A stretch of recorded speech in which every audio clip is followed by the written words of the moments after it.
Okay, so welcome to the people on the webcast that are just joining us now. This is the Flexibility Exchange competition briefing event here today in Manchester, and it's great to have you online with us as well.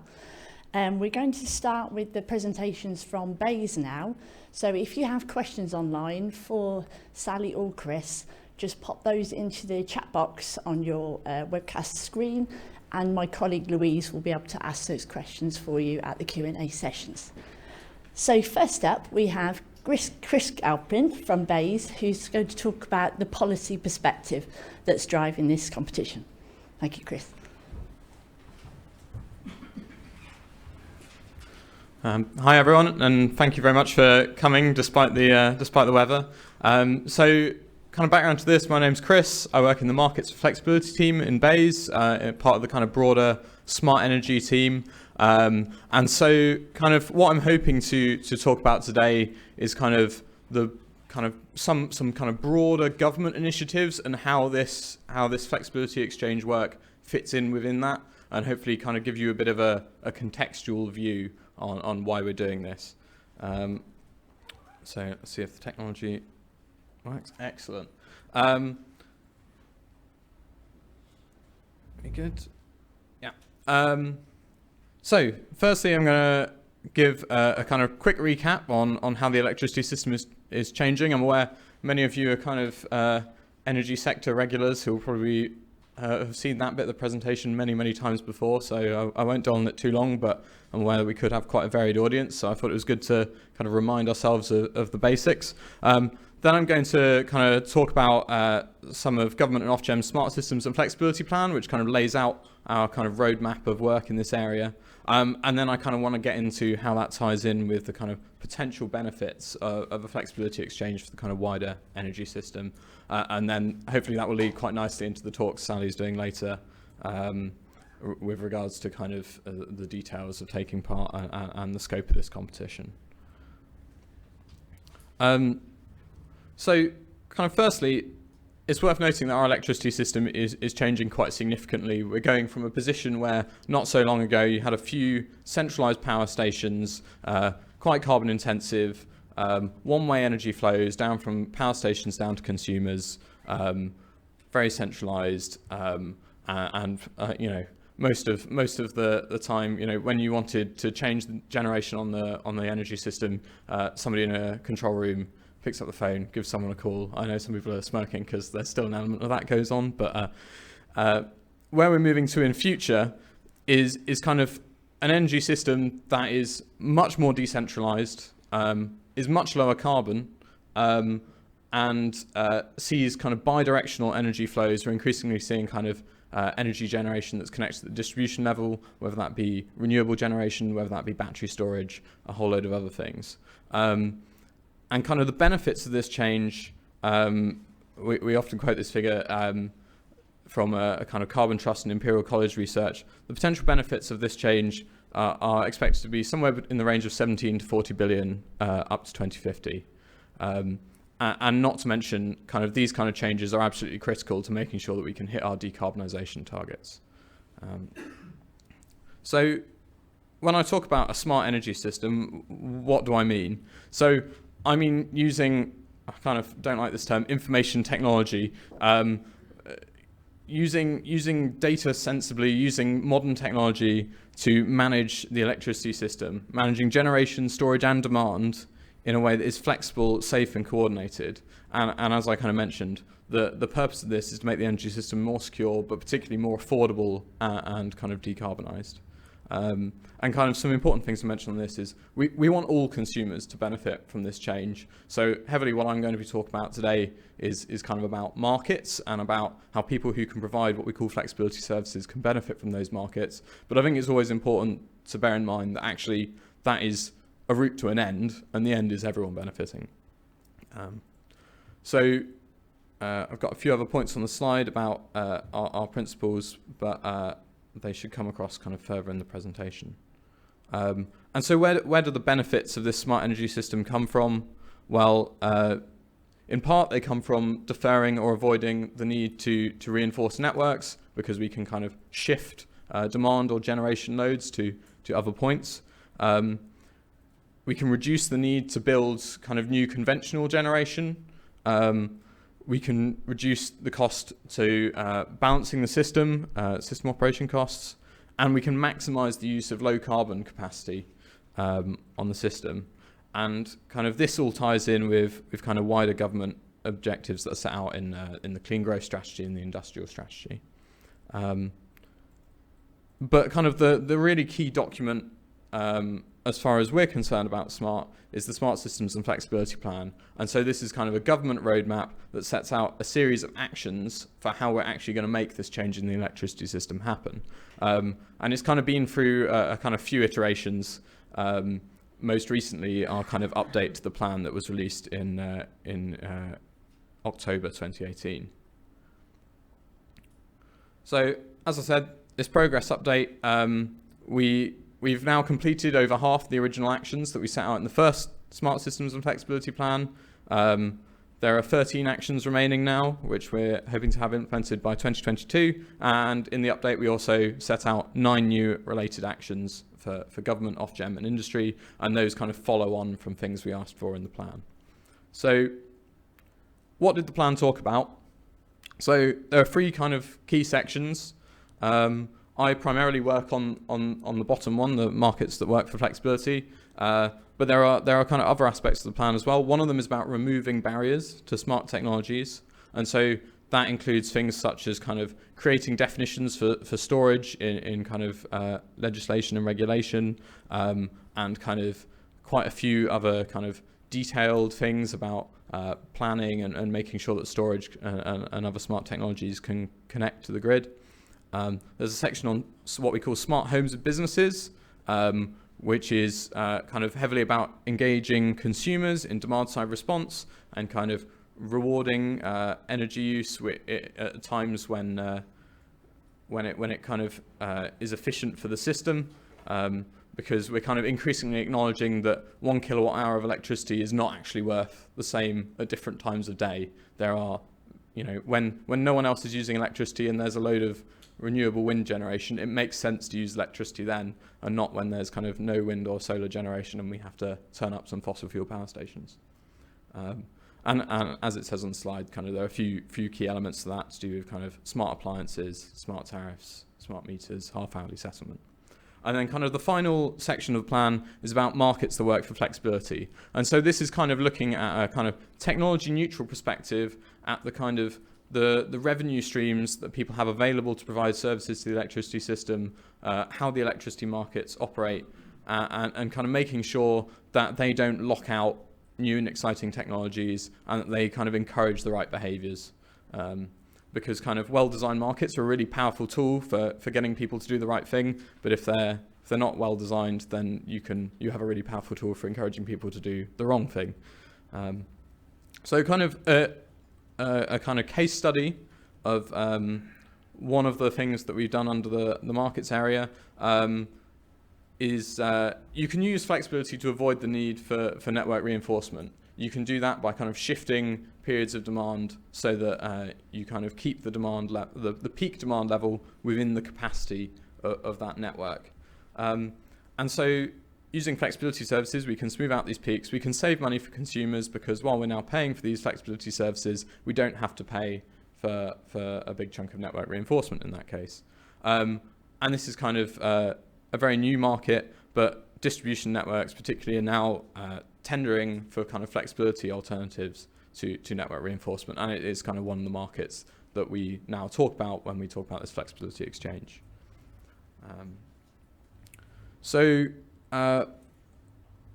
Sally's going to talk more about this later, but also in the Smart Systems and Flexibility Plan, we set out kind of a few commitments towards innovation funding, and kind of this flexibility exchange project is one of the competitions that we're running with the £70 million set out to support smart energy innovation.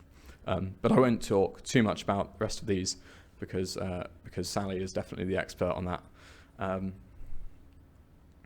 So, kind of moving on, what the flexibility exchanges have to do with that kind of government plan. So, the way I see it is we're creating new markets for flexibility.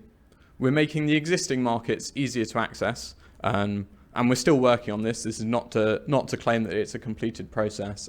As I said, there's still kind of work to do from the Smart Systems and Flexibility Plan. But even so, taking part in some of these markets and particularly stacking revenue across different markets can still be quite complicated, can still be quite difficult. And so what I'd really like to see is flexibility exchanges making it easier to participate and stack revenues across those different electricity markets. So in the competition guidance, kind of we talk about bringing buyers and sellers of flexibility together. And it's probably worth noting, given the number of questions I've had about this, that's not to say that in kind of the demonstration study, you need to bring together every single possible buyer and seller of flexibility under the sun in the demonstration. But it should be kind of something that in future, the kind of demonstration could expand. The principle of it is that you could expand to other buyers and sellers.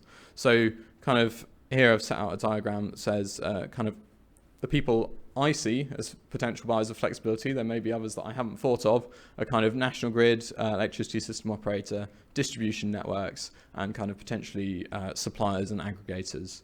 And then on the seller's side, there are a whole load of different parties who could provide flexibility. And so kind of as part of your project, you know, if you can provide access to all of those flexibility buyers on the right, absolutely great. If you can only provide access to a few, that's that's still making progress on where we are now. So as far as tying in with the policy objectives, there are kind of four things I would be really interested to see, which is kind of flexibility exchange that addresses both local and national markets for flexibility and tries to bring those two together. Exchanges which provide access to as many markets as possible and as many buyers and sellers of flexibility as possible. And markets that maximize price-led and market-driven decision-making. And what I mean by that, I'll kind of draw out further in a second. So as I've said, we want these exchanges to facilitate wider participation. What do I mean by that? So there are some currently we see flexibility differences in the way flexibility can be provided by transmission connected parties, by distribution connected parties. In some markets, it can be easier for larger companies to kind of participate in these markets than smaller companies.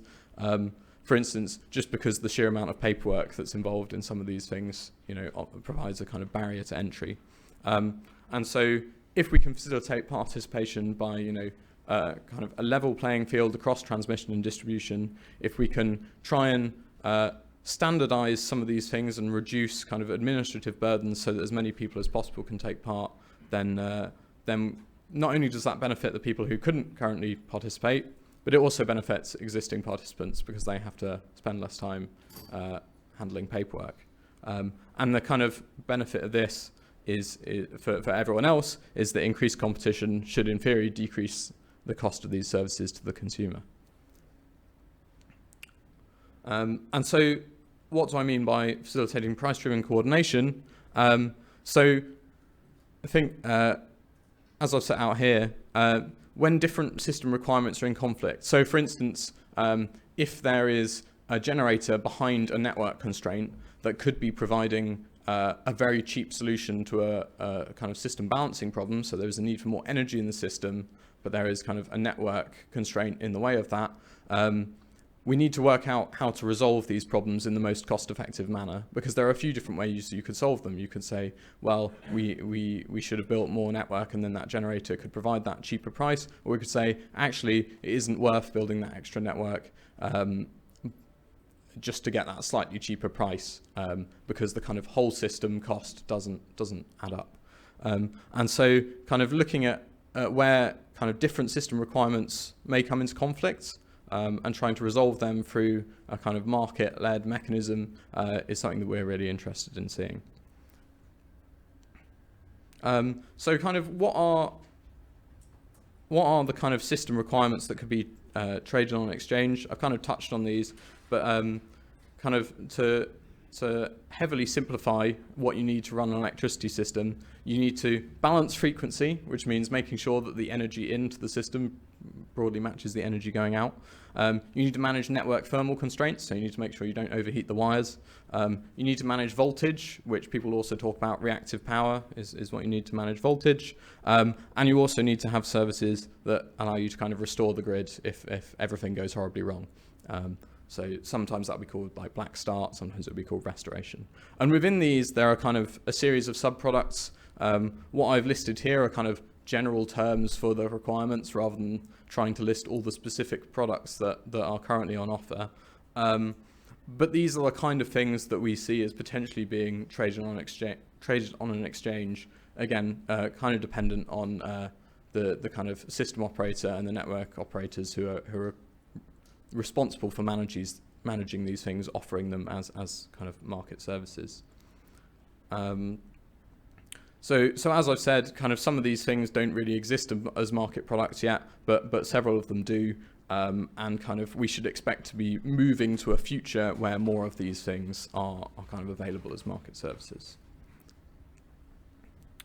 And so who's buying these services? The electricity system operator is the kind of obvious one, is kind of the classic flexibility buyer, I guess, as they're responsible for managing kind of system balancing and kind of network constraints on the kind of transmission network. And there's a whole load of flexibility services that they currently buy. As I mentioned before, the distribution network operators have now started tendering for flexibility services as well. So now also operating in this space. And also I think, suppliers and aggregators also might have an interest in this space currently, and kind of going forward in the future, you could see some futures where they're interested in increasingly taking part in these markets.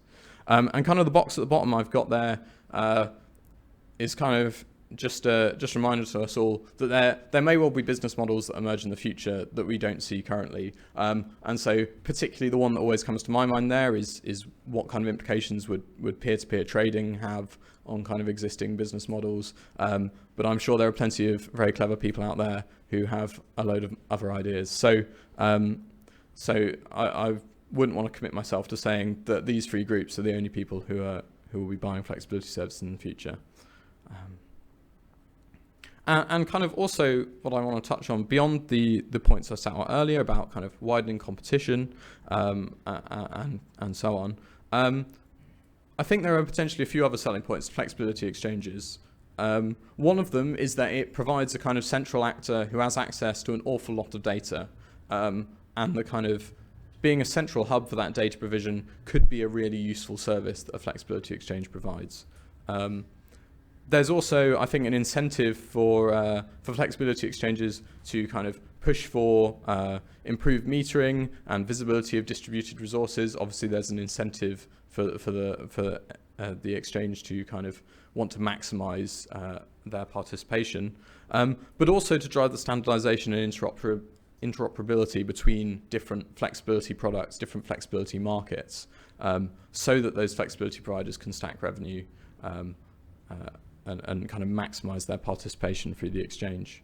And also, I think there are potentials for a flexibility exchange to really kind of broaden transparency in this space, which is obviously good for kind of market confidence and ensuring that things are running efficiently.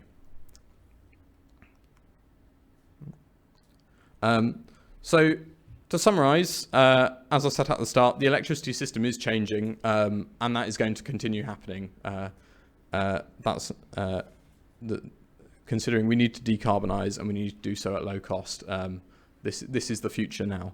And kind of government is fully behind this, and we've got the Smart Systems and Flexibility Plan, which sets out kind of a number of actions that we are taking to kind of remove policy and regulatory barriers and encourage industry to kind of support the growth of this new system. And what I'm really hoping to see is flexibility exchanges which make it easier to access multiple revenue streams and potentially offer other benefits to the energy system. Great. So that's all I was going to say. I think we possibly have time for a few questions, or we'll do them at the end. Okay, great, thanks. Thank you very much.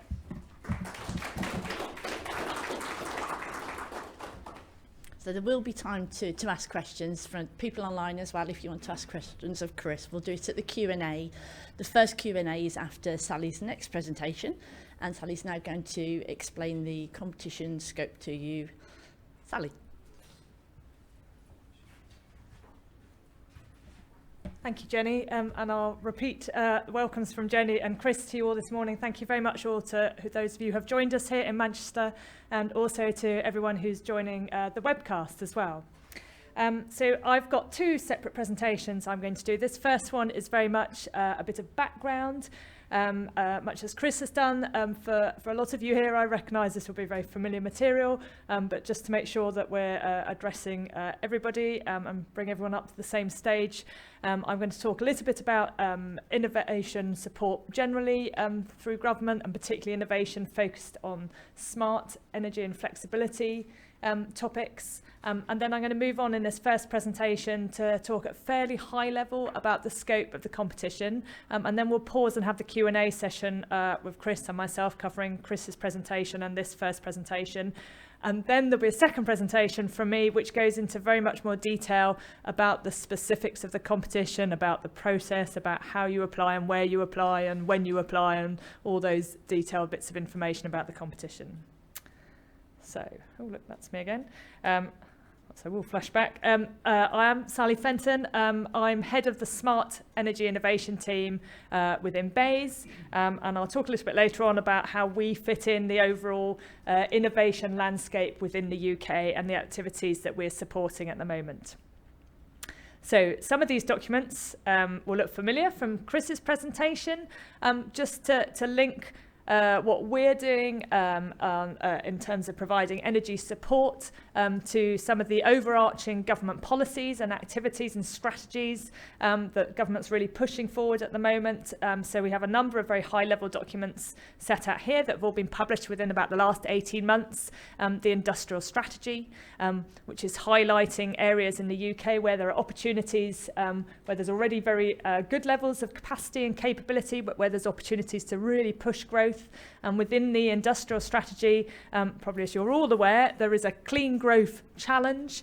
So the industrial strategy is yet another push to say, okay, we think this is an area of real strength and expertise for the UK. And so it's an area where we are targeting innovation support. Linked to that, we have the Clean Growth Strategy, which then sets out in a bit more detail about activities in a very wide range of areas that the UK is taking to help to ensure that A, we meet our clean growth targets, our emissions targets, but also that we're doing it in a way that's also helping to the UK to prosper. And again, the Clean Growth Strategy highlights the value of innovation in terms of improving UK prosperity and driving UK growth.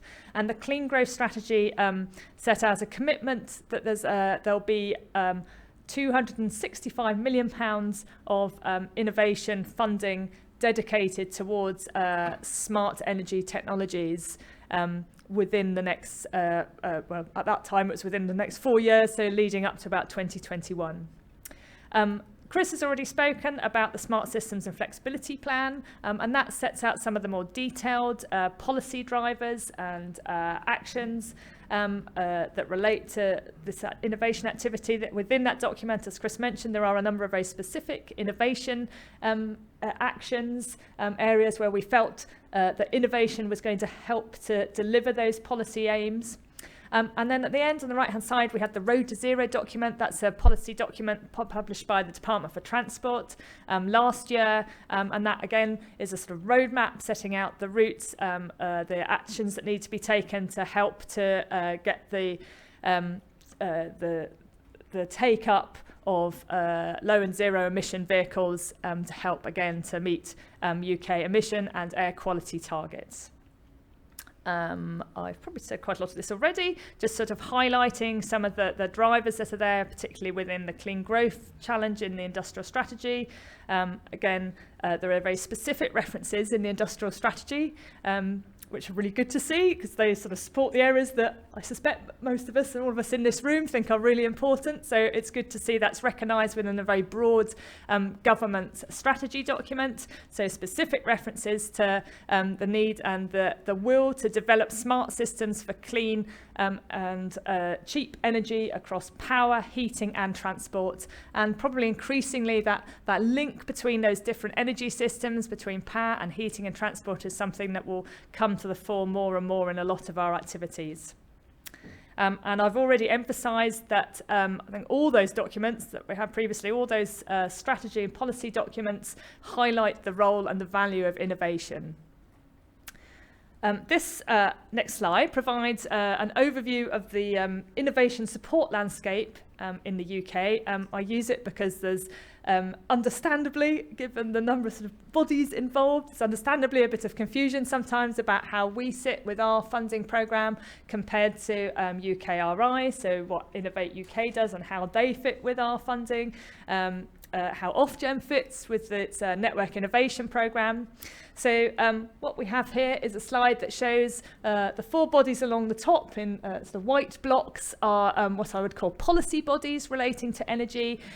So we have BEIS, so the department that Chris and I are from, Department of Energy and Industrial Strategy, we have Department for Transport, and then we have the devolved governments, sort of all the government bodies involved with really driving forwards energy activity and energy policy across the UK. And we also have Ofgem as the energy regulator, obviously playing a key role in terms of implementing and helping to shape energy policy in Great Britain in that case. The blocks in green are all organisations, bodies that are involved in funding. So they're bodies that have funding and will be providing it to innovators, to industry, to universities, to a very wide range of organisations in the energy sphere.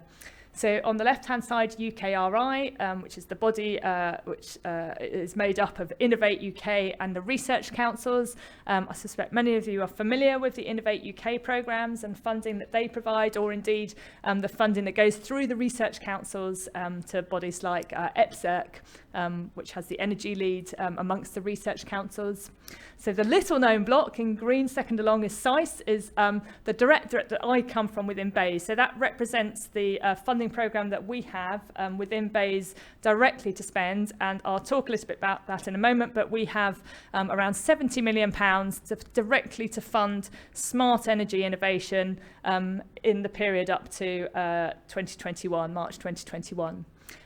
We have OLEV down there. OLEV funds innovation, often delivered through Innovate UK, so it may not be obvious perhaps that OLEV is doing the innovation. Sometimes you might see Innovate UK run competitions that are funded by OLEV to do with electric vehicles, to do with other low carbon vehicles, to do with autonomous vehicles.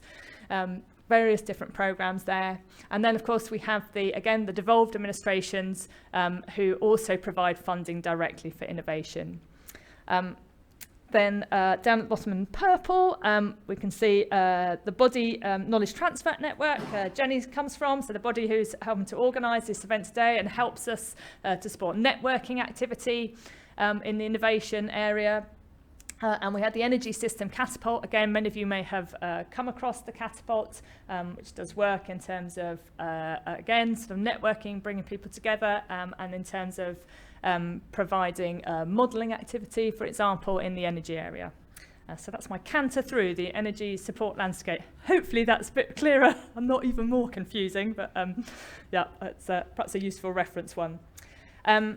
I'll go through this very quickly. I've already said that within BEIS we have funding that we provide directly to low carbon innovation. So in the current spending review period, so that's up to the end of March 2021, we have around £500 million of funding within our own BEIS Energy Innovation Programme. And that £500 million of funding is spread across a number of different what we call thematic areas. One of those thematic areas is smart systems on the end there. So as I mentioned, we have around £70 million of funding to allocate to smart systems, smart energy innovation. I'll show on the next slide the sorts of programs we're supporting.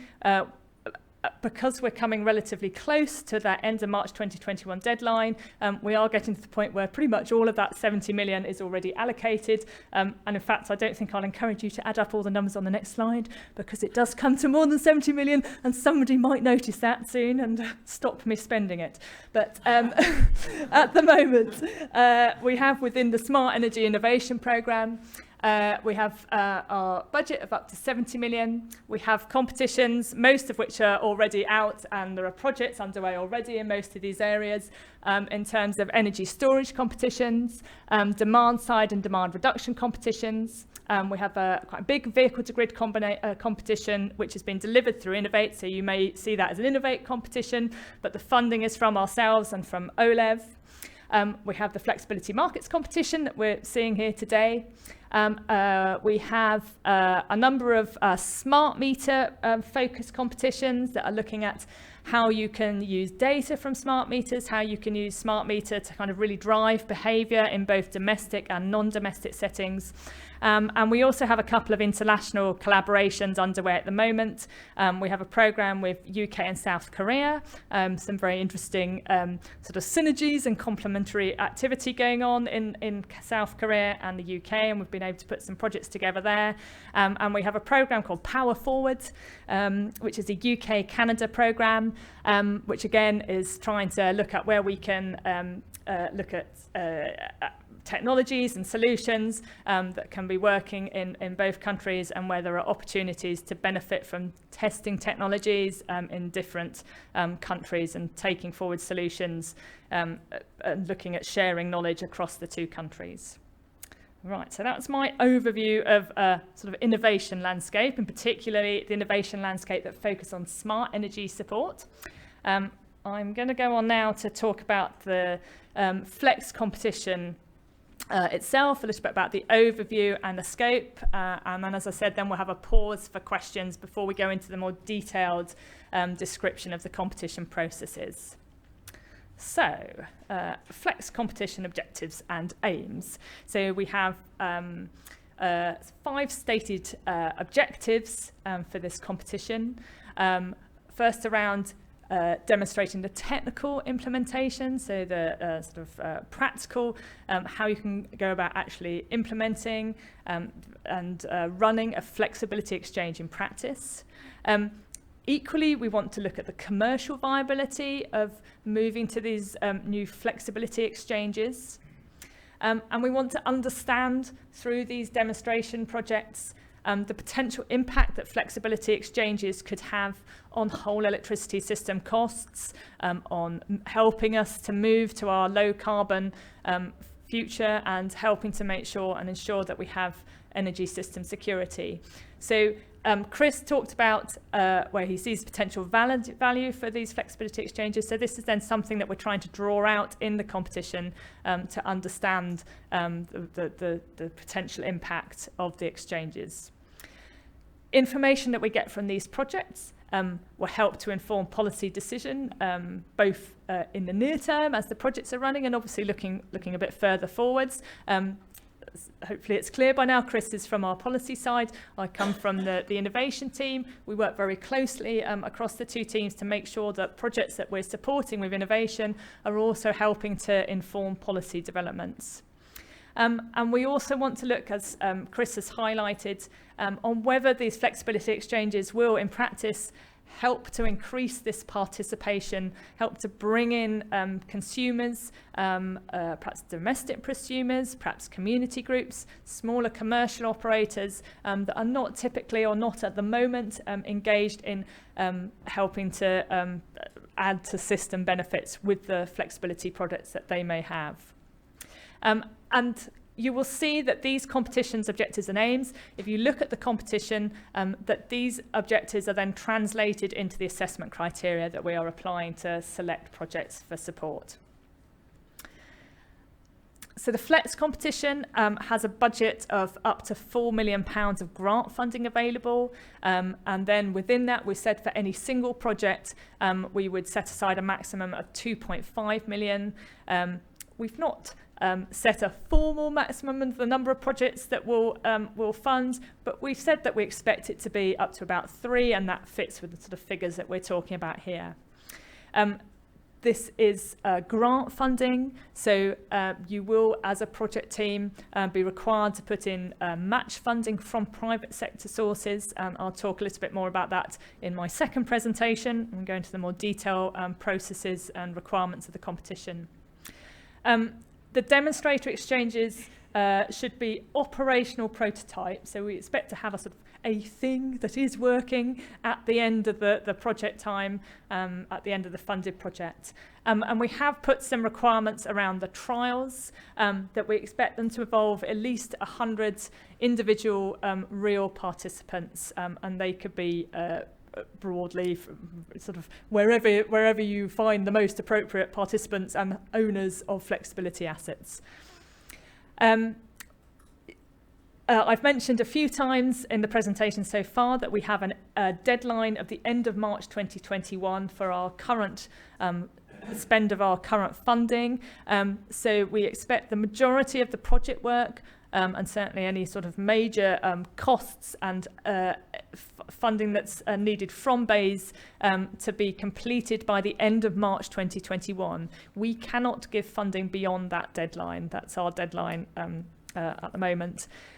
However, because these are grant funding projects and project teams will probably be putting in private sector funding alongside the funding coming from BEIS, there is an opportunity for some of that private sector match funding to be then used beyond March 2021 to help fund the final sort of operational testing or final write-up, final trial activity up to the end of December 2021. We don't want that to extend too far beyond our March 2021 deadline, but it does give you a little bit of flex to finish off projects and to carry out that operational testing period. Oh, I did say flex unintentionally though. I wondered why Jenny was smiling, but there we go. It was an unintentional pun, that one. Right. The FleX deliverables, building on from what I was just saying about the scope, I guess the key deliverable is the build and operation of a working prototype flexibility exchange. Alongside that, we'd want a project report that sets out the work that's been done to get to the point of the operation exchange, explains sort of next steps in terms of how the project could be taken forwards, potential routes for commercialisation, issues that have arisen in the project, and so on. We also ask for a publishable version of the project report, and we will expect project teams to be involved in knowledge dissemination throughout the project. Some of that may be where BEIS itself is organising conferences and pulling together projects that are working on similar subjects, and we would ask project teams to come in and present at that. Equally, if there are conference opportunities, other opportunities to disseminate knowledge about the project, we encourage project teams to do that, and we ask for reporting and feedback and evidence about the knowledge dissemination that you're carrying out.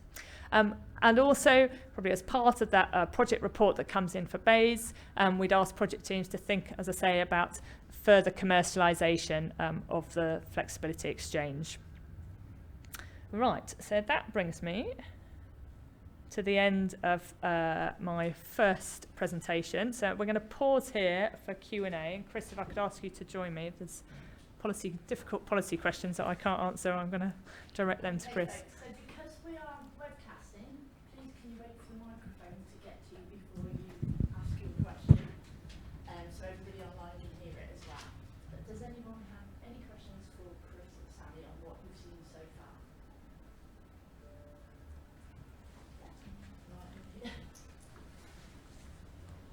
None of this lot can have questions after I've run over. Just name and affiliations. Good morning, everyone. My name is Mircea. I work for Kiwi Power. Thank you for the presentation, very interesting. Quick question regarding the intended outcome of the flexibility exchange.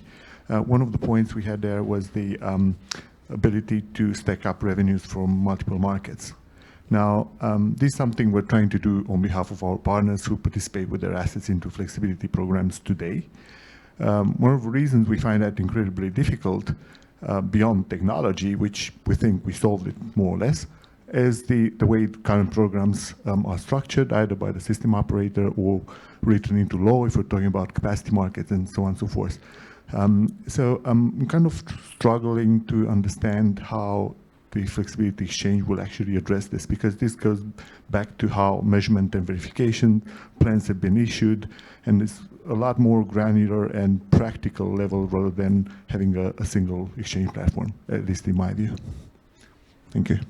Yeah, I think that's a good point, because as I kind of set out in the presentation, I think we recognise that there are still barriers to stacking some of these markets that are not just technical ones. In some cases there are policy and regulatory barriers. In many cases there are barriers that are to do with different kind of expectations to provide one service versus another, whether that be kind of contractual, whether it be in the kind of detail of metering or so on. So kind of what I would say is, I think you're right. I think there is still things that a flexibility exchange can bring to that discussion, and I think also part of this is a kind of working together and kind of using the focus that BEIS and kind of hopefully Ofgem as well are applying to this project to identify where those barriers exist, and if we can push through them together and push for changes that remove some of those barriers along the way, as well as any technical barriers, that's a best outcome for everyone. I hope that answers your question.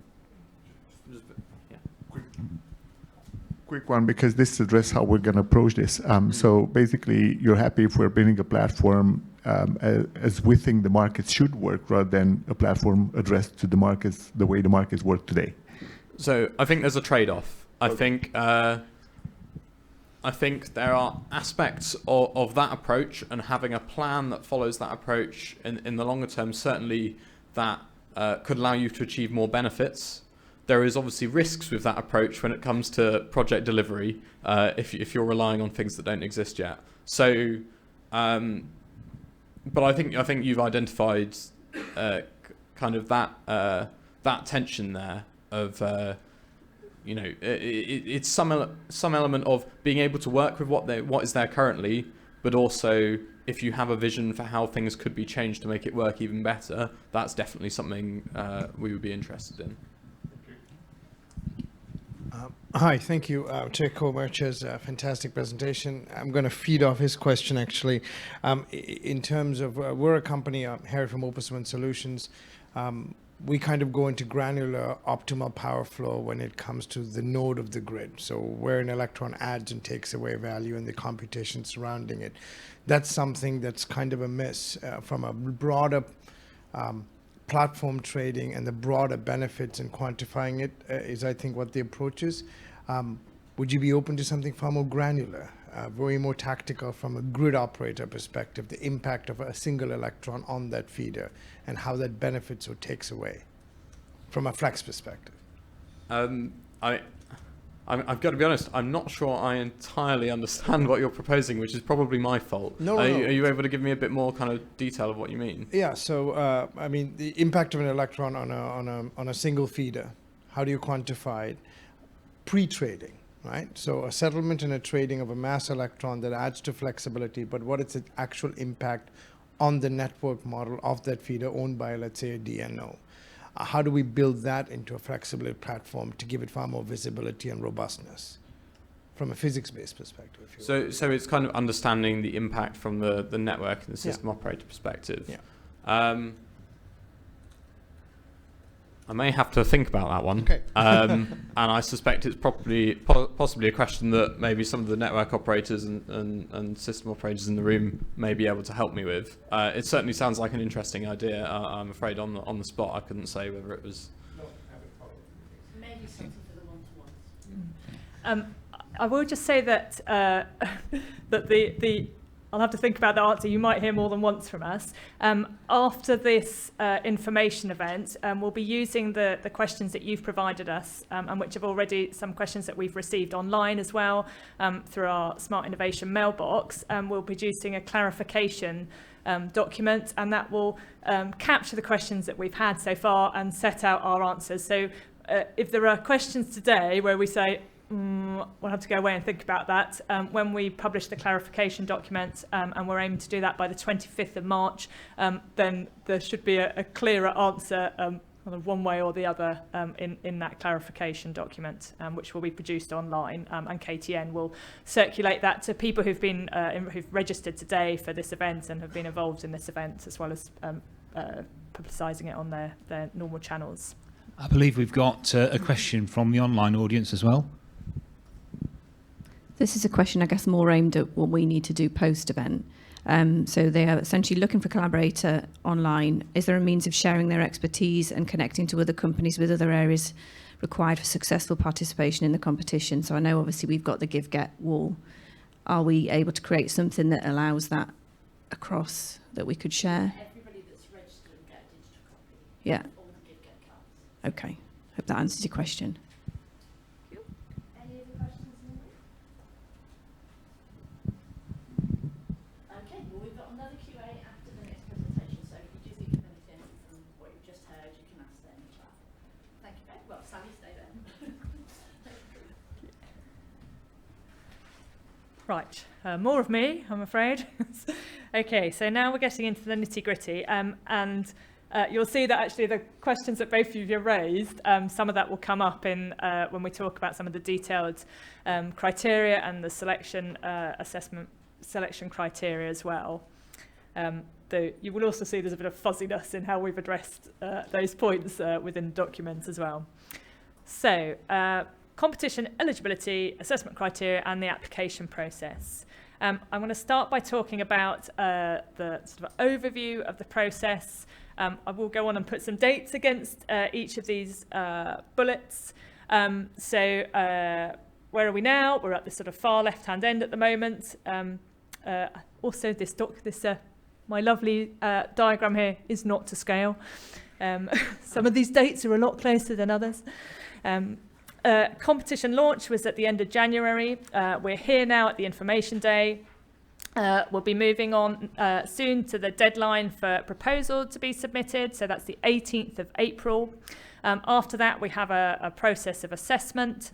Then we go through a grant award process where we're working with the project teams that we've selected for funding to get their projects formally underway. And then we have the project delivery process, which is definitely, I've made look very easy there with a single dot at the end there. So key dates and going into each of those sort of blocks of activity in a little more detail. Launch date, as I say, was at the end of January. Today we are here at the information day. As I mentioned just now, we will publish the presentations from today and circulate those to people who are involved in the event today and who've registered for the event. And we will also publish an initial set of clarification Q&A based on the questions received today and those we've had online to date by the 25th of March. There's then a formal deadline for any further clarification questions, which is the 28th of March, and then there'll be a final issue of any final clarification questions and answers by the 4th of April. I've put some text in red here, which is new. So we know that National Grid's ESO side have also received some questions, understandably, from people who are interested in this competition. And so we've felt that probably the easiest thing to address those questions. So if you have questions that you think, well, actually, I think this is probably a question for the ESO about how possibly to work with them, or just questions that relate to this competition, please submit those as well to the smart.innovation mailbox. We will take those all in. We'll pass questions as relevant on to National Grid ESO, and then we will publish the responses within our overall clarification document. And there's a gentleman here today, Adam from National Grid, and he's smiling at me, so I'm going to take this as an opportunity to ask him to wave at the room. And he has very kindly said that if people do have questions here today, he's happy to talk to people. But as I say, if you've got more detailed questions or questions after the event, which you think might be more addressed to the ESO, then please submit them as well to the Smart Innovation mailbox. Okay, so moving on from this sort of what I call as the launch activity, there's the application process. That is over to you and others and project teams who would be interested in submitting applications. We do ask you to submit a registration email. This helps us to kind of manage expectations, in particular to make sure that we have the right numbers of assessors lined up and our processes are okay for the next stage of assessment. And then the key date, the application deadline for this competition is 5 p.m. on the 18th of April. The next block after that is we go through an assessment process. So we carry out eligibility checks against the eligibility criteria that I'll talk about a little bit in a moment, and then the assessment process, looking at the selection criteria. We've set aside some other dates for you to there's sort of important dates for you to think about if you're thinking about applying to this competition. And we've set aside an interview window of the 7th to the 14th of May. We do find that interviews can be a very important and useful part of the selection process.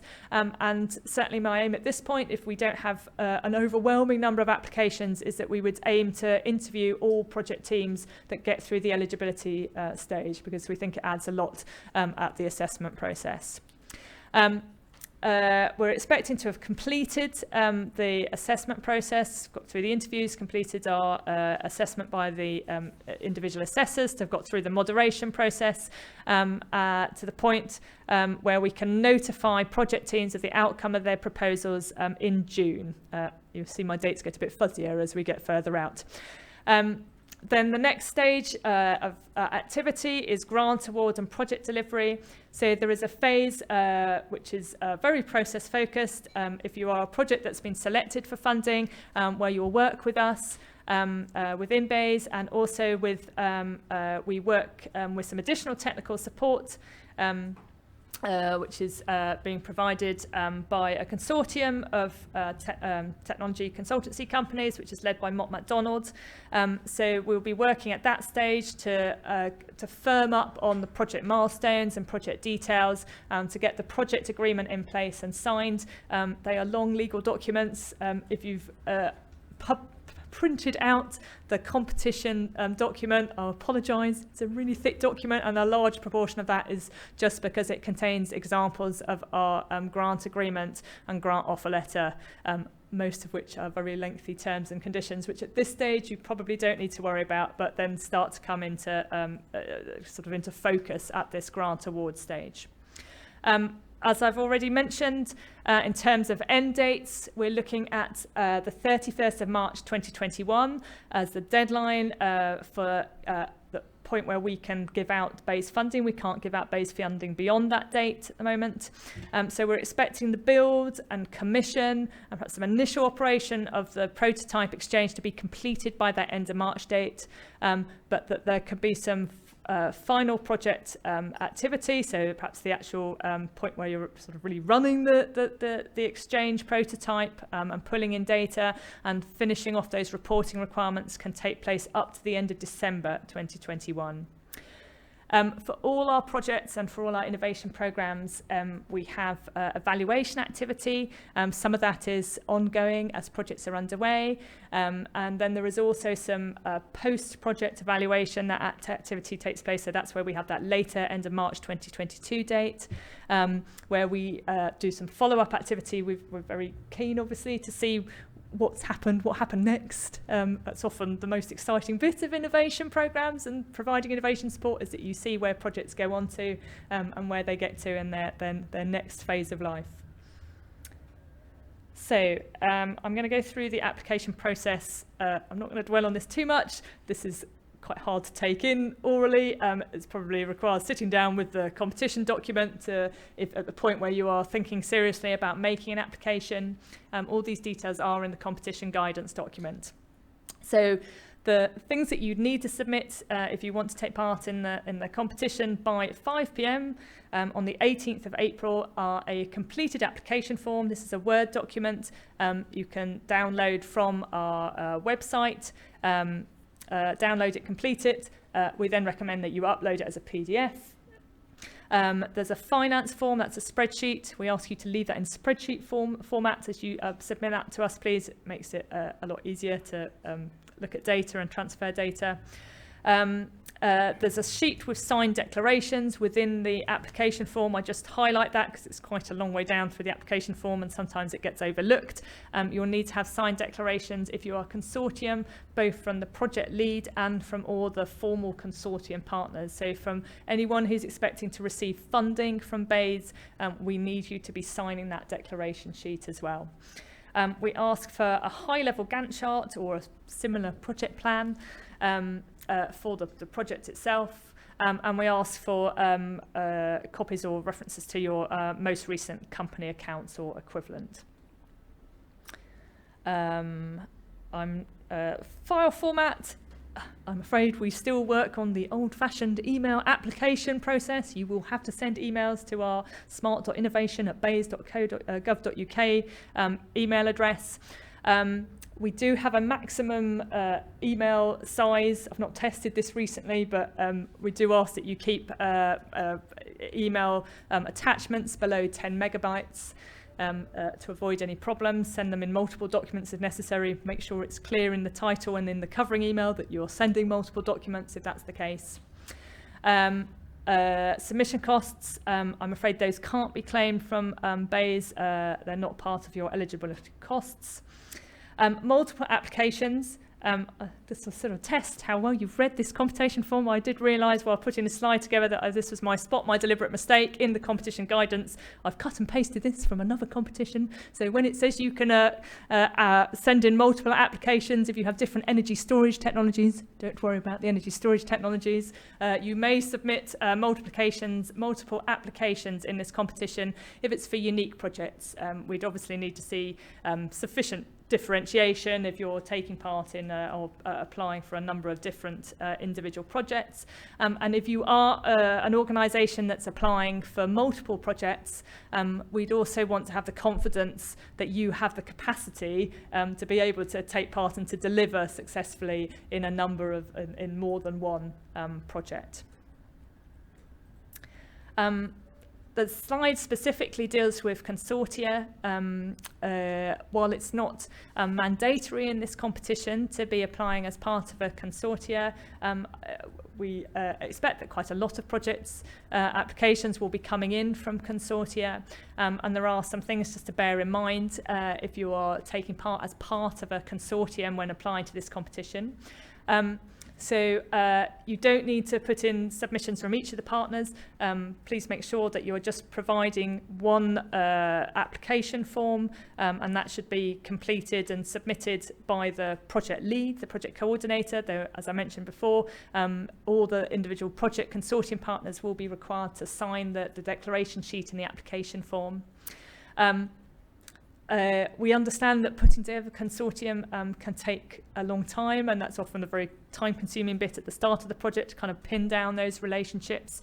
So at the point where you submit your application, we understand that there may then be a bit more flexibility or a bit more, you're not quite pinned down as to who your consortium members are. We ask you to give as much information as you can at the point where you make the application, but if there are some subsequent changes to consortium partner, then we will consider those, and as long as they're reasonable, we would normally expect to agree that.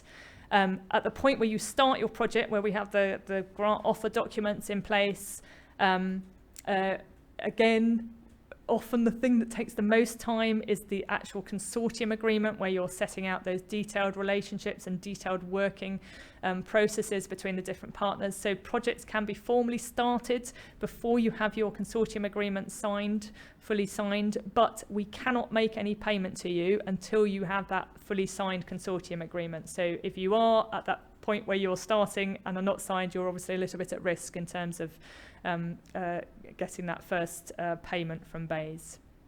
As it says here, and this applies sort of during that application process to setting up the project.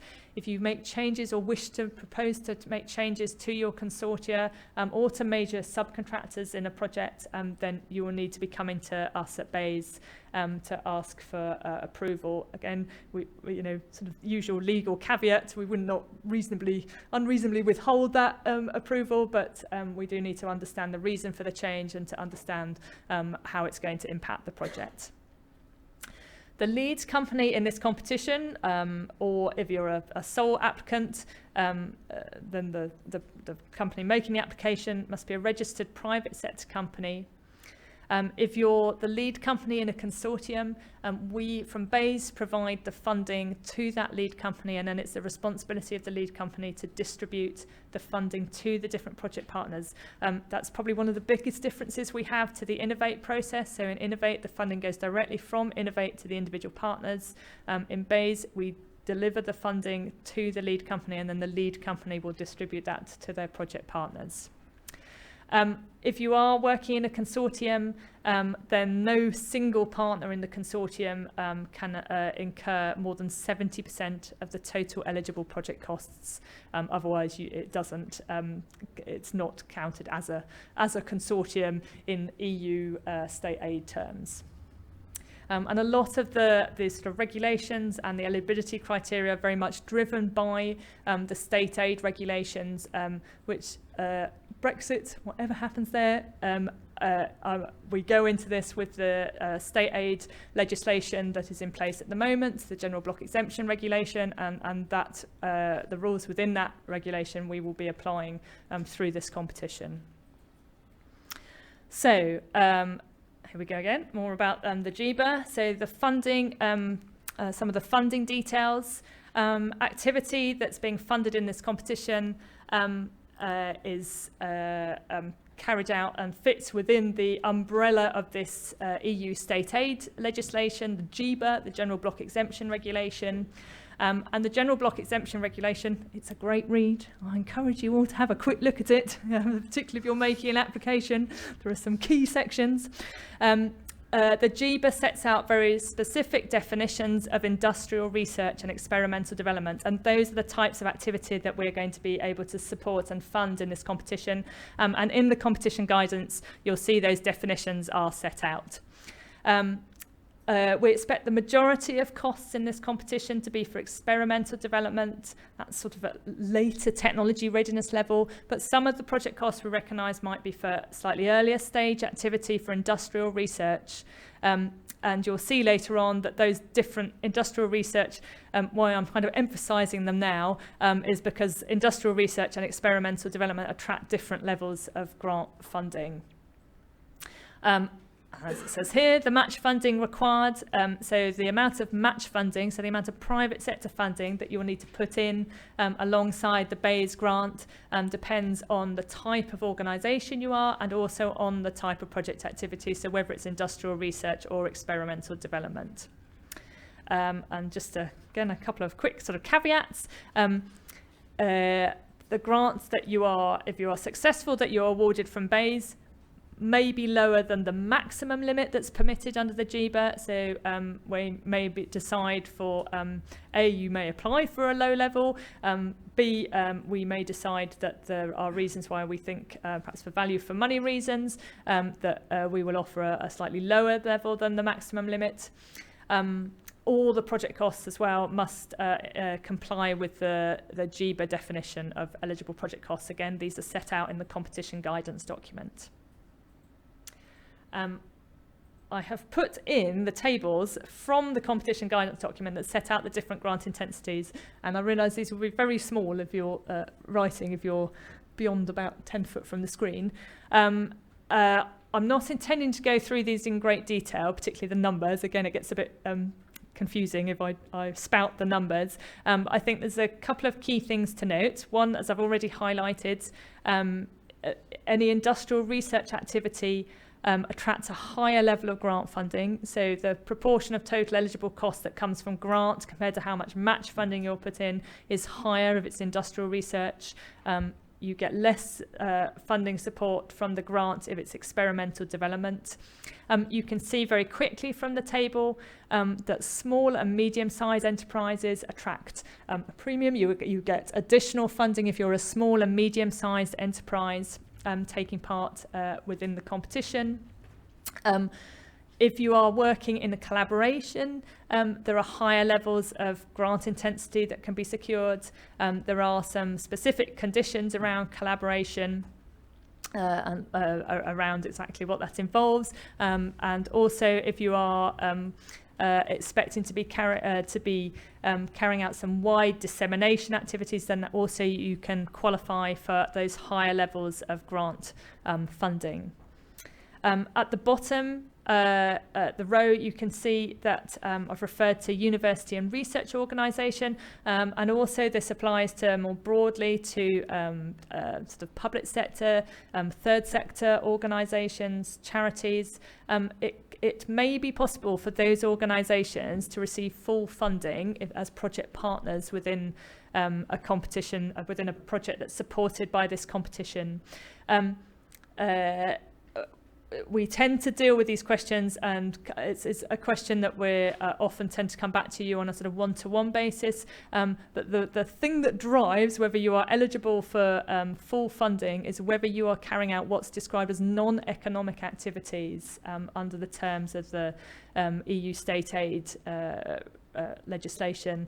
And non-economic activities is all around whether you are doing something that is competable on the open market. So even if you are a university, and I just choose this example because it's a sort of nice simple example, not necessarily one that you'd be doing in this competition, but if you're a university and you have facilities that you use for conference events, then that would be an economic activity. You wouldn't be able to say, oh, that's a non-economic activity, so I can get full funding for that. If you're doing conferences and using your facilities, then you are competing against a whole wide range of open market competitors. So that would not count as non-economic activities. But activities that universities take, for example, where they're helping to carry out more early stage research, or they're helping to develop their students. So perhaps the work is very much around there's particular PhD students or research students who are being developed through activity on a project that's tends to be encompassed within the non-economic activity definition. Again, as I say, it's probably one that if you have particular concerns about, that it's one to send in as a question to us through the smart.innovation mailbox. This is the same table repeated again for experimental development. So if you're good at spotting the difference, you'll see that all the numbers on this sheet are lower than they were on the previous sheet, because now we're talking about that later stage technology activity which attracts lower levels of grant support under the GBER system. Assessment, just to give you an overview of what's involved. So when we get the project proposals in, we carry out an assessment that is looking against the eligibility criteria, which I'll talk a little bit more about in a moment. And then most projects we'd expect to be a pass at that stage. We don't lose very many projects at that point. We're keen to kind of get projects over that pass-fail line of the, so we tend to give people the benefit of the doubt at that stage. Then we go on to the assessment criteria. You can see those set out in the competition guidance, and I'll talk briefly about those assessment criteria in a moment. The key thing is that for each of those assessment criteria, project teams must be scoring at least 40%, so at least 2 out of 5 against each of those criterion. But then there's a total threshold of 60% of the overall weighted score. So you can kind of afford to get a slightly lower score against one of the criterion if you get a good higher score against one of the other, particularly one of the ones that are more heavily weighted criterion. We carry out the assessment process using 3 assessors. There'll be a combination of engineering staff and policy staff from within BEIS, and also technical, independent technical and commercial assessors provided through our technical support contract provider. We then go on to have a moderation meeting once all those assessments have done. Once we've carried out, as I said, we'd aim to carry out interviews as part of the assessment process if we don't have too many applications. And then that combination of the written and the assessment from interviews will be taken forward into a moderation discussion, which will lead to a ranked list of projects, putting projects in order, and then we'll move on to seeing how much funding we have and how we can allocate those against the projects that we have in our ranked list. It may be because of the way the projects work out, it may be that we don't allocate the total amount of competition budget. That may be for a couple of reasons. It may be because we have projects that are just not sufficient quality and don't come up to our expected criteria. It may be that we have projects at the sort of top of the ranking list that are asking for relatively high levels of funding, and that might mean we have we're just not able to give away the full funding. If we have really good high quality projects, we also reserve the right to see if we can sneak out a little bit more of extra funding to again get more projects over the line. So nobody's looked at my long table of projects we're already sorting at that point now. Right, so eligibility criteria. We have 10 eligibility criteria. I'm going to flick through these relatively quickly. Hopefully they're fairly clearly set out in the competition guidance, and again, if people have questions afterwards, I'm happy to answer those. The first criteria is about technology readiness level. We expect the technology, the sort of activity to take place in this project to be largely between technology readiness levels 5 to 8, and then at the end point of the project, we expect to have operational prototype, so that's around TRL 7 or above. I've got a separate slide on the technology and trial scope, which really goes over some of the things that Chris was talking about, and where we talk about sort of expectations around the number of trial participants. Third is the category of innovation. I've already gone over this. We are expecting this because it's we're not expecting a lot of sort of earlier stage research to be done, but we recognise that there may be some activity done, like perhaps sort of thinking about some actual sort of development of hardware and software that would fit into the industrial research scope, but we expect most of the activity, particularly if it's leading to the production of an operational prototype, to be within the experimental development definition, so at least 75% of the total project costs within experimental development, up to 25% for industrial research. Project timescales. Just again, the prototype development and build complete by 31st of March 2021. Some ongoing trial operation and reporting complete by the 31st of December 2021. Additionality is key for all our innovation programs. Where we're giving public sector support, we need to make sure that there is a good reason for us giving out that support. We need to understand what would happen if we didn't give the support, and that there is a real sort of driver for us to be providing public sector funding in this area. And that also means that we'll be very keen to ensure that we're not giving funding to something that's already being funded elsewhere. So we'll want to know about existing or other planned projects that project teams have underway or have in mind. Grant size, up to £2.5 million for any single grant, for any single project, £4 million budget overall. Grant intensity I've gone through. Project costs, again, I'm not going to go through these in detail. They are listed in the competition guidance. They're fairly sort of standard cost categories that you would expect to see in these sorts of projects. The project trial location, just worth highlighting, and that we are asking for the trial to be GB based, in reflecting the fact that the policy lead and the policy activity, for example, that's set out in the Smart Systems and Flexibility Plan, is for the GB electricity system. And kind of again reflecting again sort of the Ofgem jurisdiction being GB wide. Project team, we ask applications to come from UK-based companies or consortia. UK-based doesn't mean to say you have to be headquartered or have sort of large operations in the UK, but we do expect some UK-based activity from a company or organisation that's taking part within the consortium. And I've just flagged at the end there are a number of what we call around the declarations and mandatory exclusion grounds. Hopefully they wouldn't apply, but there are things around conflicts of interest, around non-collusion, bribery, corruption and fraud, making sure that that you're fitting in with the GDPR requirements, and also signing to make sure that you're happy with the GDPR approach that we're proposing to take with sharing data that we receive from applicants. And then there's a couple of points that might be more relevant for applicants to bear in mind. There is this phrase, undertakings in difficulty. It's a phrase, again, that relates to the EU General Block Exemption Regulation.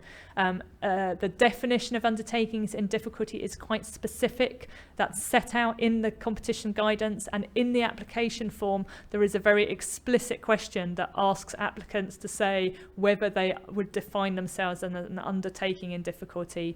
And that issue around financial viability and undertakings in difficulty is something that we look at in a little bit more detail at that grant stage where we're doing that setup and getting formal grant arrangements in place. We'll carry out a bit more financial due diligence, and if there are any issues around fitting in with the undertaking in difficulty definition, then we'll be making sure at that stage that companies don't fall within that definition.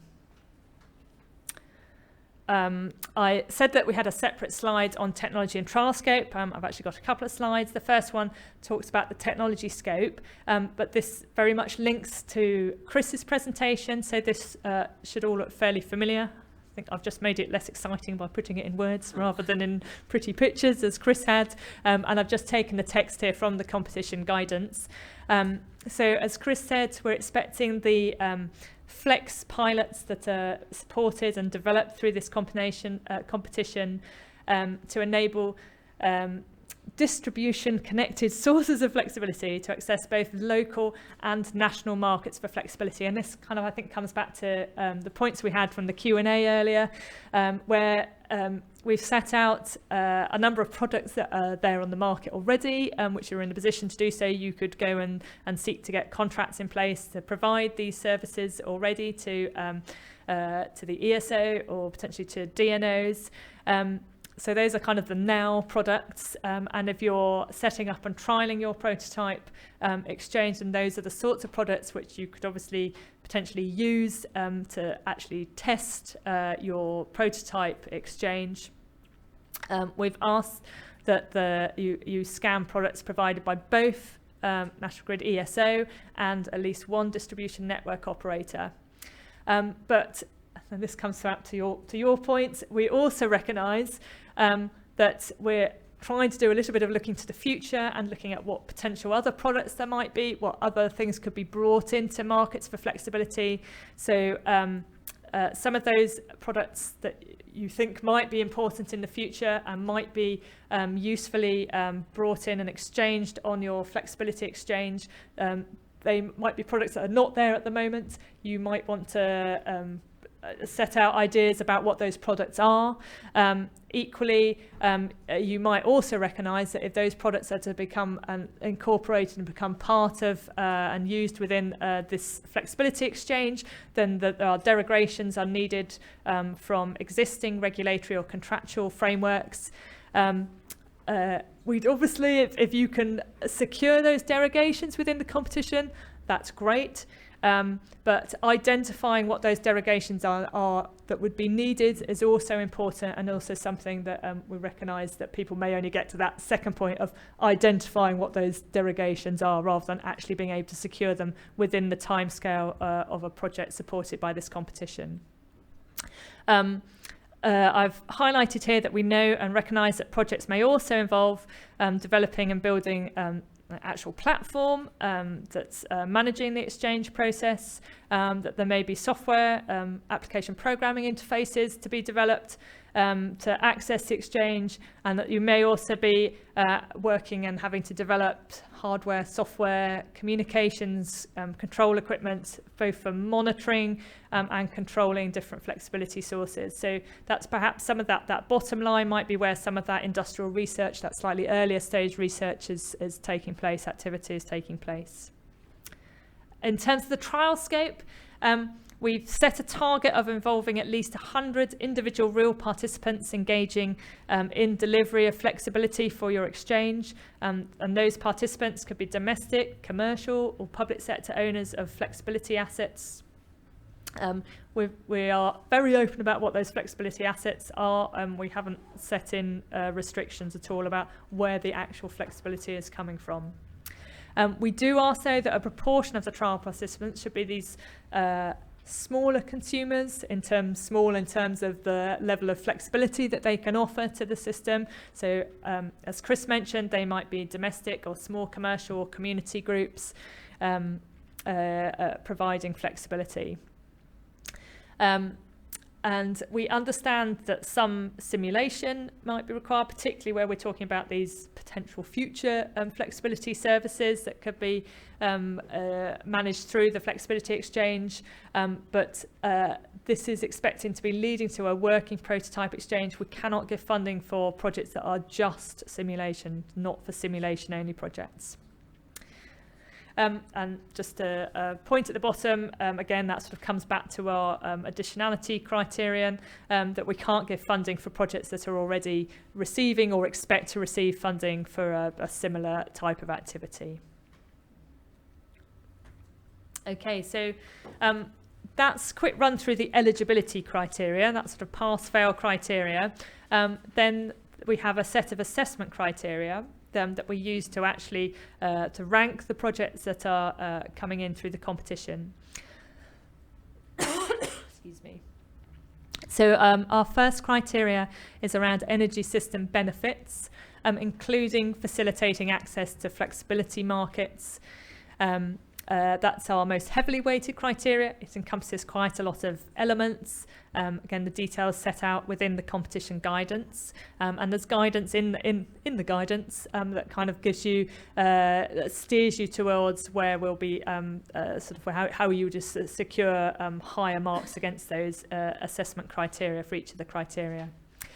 Innovation and dissemination. I've already mentioned that we expect project teams to be carrying out a reasonable amount of dissemination throughout the project, and we'll also be looking here at the sort of level of innovation involved in the overall approach and ideas for your flexibility exchange. Project delivery also heavily weighted. And including that will be looking also at what you're proposing in terms of the trial itself. Project delivery, obviously key, particularly we know these are tight timescales, so we will be focusing on that as part of our assessment and selection criteria. And then finally, project financing, we'll be looking there at making sure that you are setting out sensible costs for the project, making sure that you have realistic plans in terms of where the private sector match funding is coming from, whether you're offering sort of additional value in terms of not seeking the maximum levels of funding. And just to reiterate again, that against each of these criteria, there's a minimum pass level of 40%, but that overall against those criteria with the weightings applied, you need to be scoring at least 60% for to secure funding for a project in this competition. That's our scoring guidance. We're using a 0 to 5 scoring mechanism. Again, there's more detail. You can look at this in the competition guidance, fairly self-explanatory. And as I say, the guidance against each of the criteria gives you an indication of what it is that will kind of push you up to these 4 and 5 scores for each of the selection criteria. Right, we're very nearly there now. I think this is my last slide before we get to another Q&A opportunity. Just to repeat, the sort of once you've got through, if you're successful at that selection stage and assessment stage, we move into the grant offer letter and grant agreement.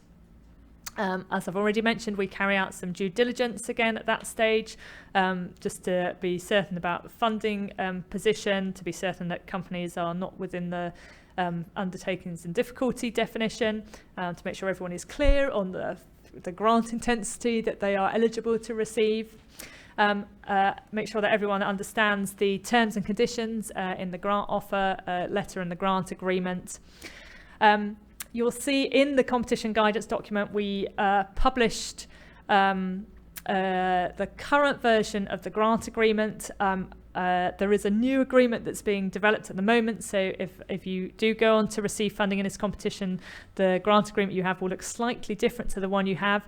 One of the key points that's different in the grant agreement is there's wording in the current grant agreement around IP rights that indicate that BEIS, as the competition authority, retains those IP rights. If you then got that far, actually then the grant offer letter used to have a clause that sort of undoes that IP and says, I know it says in the grant agreement that BEIS will keep it, but actually the project teams will keep the IP. In the new grant agreement, everything gets a little bit more straightforward, and it's clear from the start that project teams will hold the IP rights. So within BEIS, we do not have any interest in holding IP rights. We are not the right people to be holding them. We very much want project teams to be taking forwards and managing IP from projects supported in this competition, and to be going on to use that to help towards commercialisation.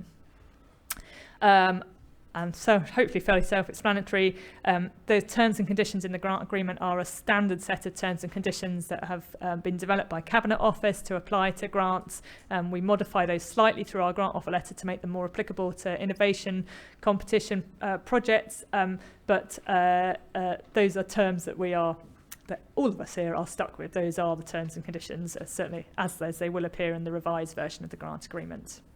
And just finally, we talked about the assessment criteria and a little bit about the assessment process, and we do aim to provide feedback, or we will provide feedback to applicants, and we aim to do that within 2 months of the award. And apologies for that rather long timescale, but it's always a busy period, and the focus is very much on getting the new projects underway.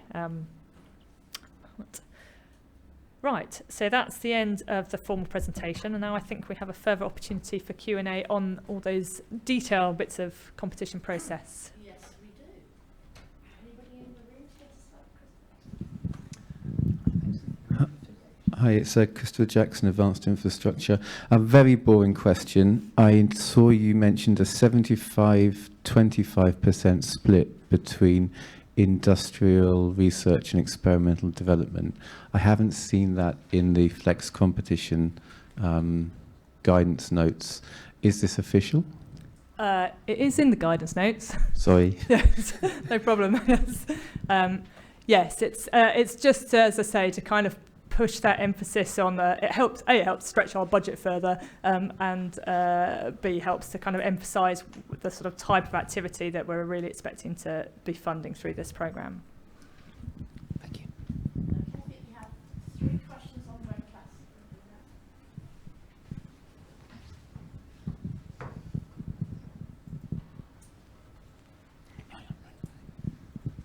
Okay, so I think 2 of them are similar, all to do with kind of ideal projects and participation. So Hisham asks, the application makes ESO participation mandatory for success.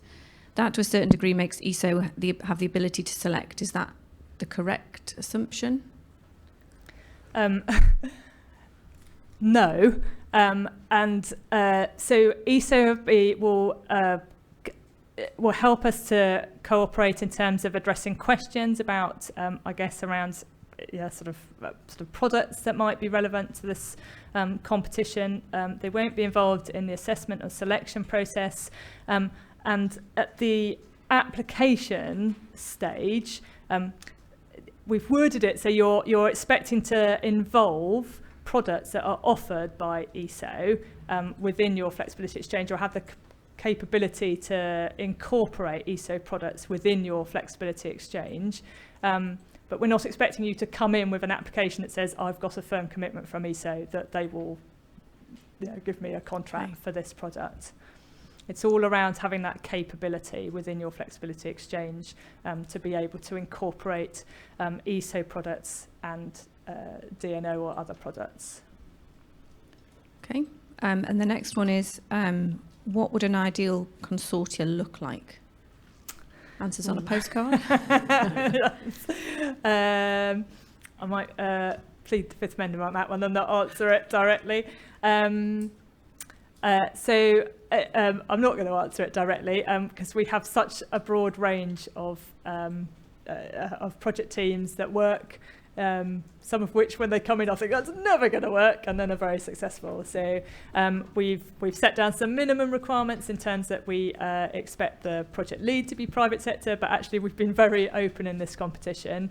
Hopefully it's fairly clear in terms of where you are as a partner, if you're thinking about putting together a project team, who it is that you feel that you need to work with to be able to, my best advice would be look at the selection criteria, look at the things that we're asking for you, look at those things around the scope and the trial requirements, and think about what you need to address those selection criteria in the best way. Thank you. And the last one, if a project has already had funding, but they're looking to expand it and build on it, how would that be viewed? So that's very much going to be a case-by-case process, and it may be that if that's something that maybe that if a project team's at a point where they can provide more information to us through the mailbox, that we can provide a little bit more advice on that. It's going to be a case-by-case basis. We'd want to really see a kind of very clear expansion and development compared to an existing project. So we've already, one of the criteria that we will look at as part of our selection is sort of innovation. So it might possibly be viewed as a less innovative approach if you've already developed it to a certain extent. On the other hand, it might benefit, you might score more highly in terms of deliverability and on those criteria. But it would need to be, it's going to be that sort of trade-off between making sure that what you're providing is definitely offering additionality to us, so it's offering something beyond what we've already funded or what other public sector funders have already supported or what's already taken place, and to make sure that we are getting good value from our funding and not losing other projects as a result.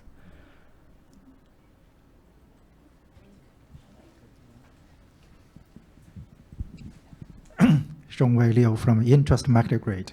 I often say the requirement for pilot or demonstration project has to be certified for any component or product or prototypes, like, for example, power electronics or other things. Have to, for example, for CE certification or meet G83 standard, for example.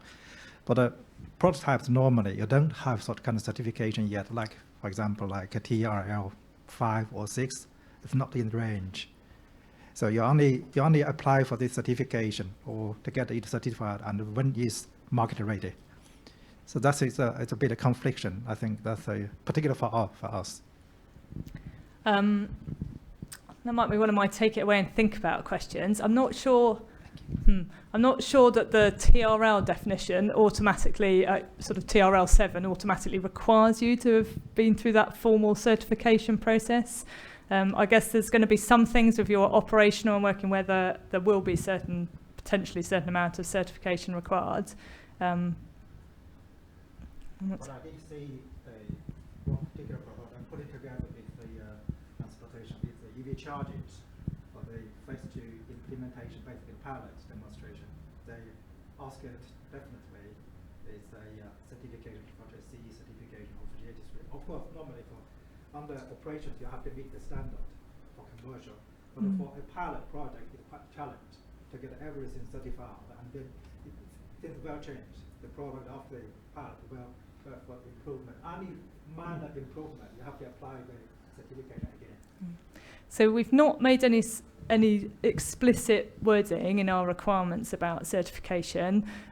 We would be looking at, there's obviously things in terms of sort of health and safety requirements that are going to be mandatory, and that we'd automatically expect you to be thinking about and showing that you can demonstrate compliance with those.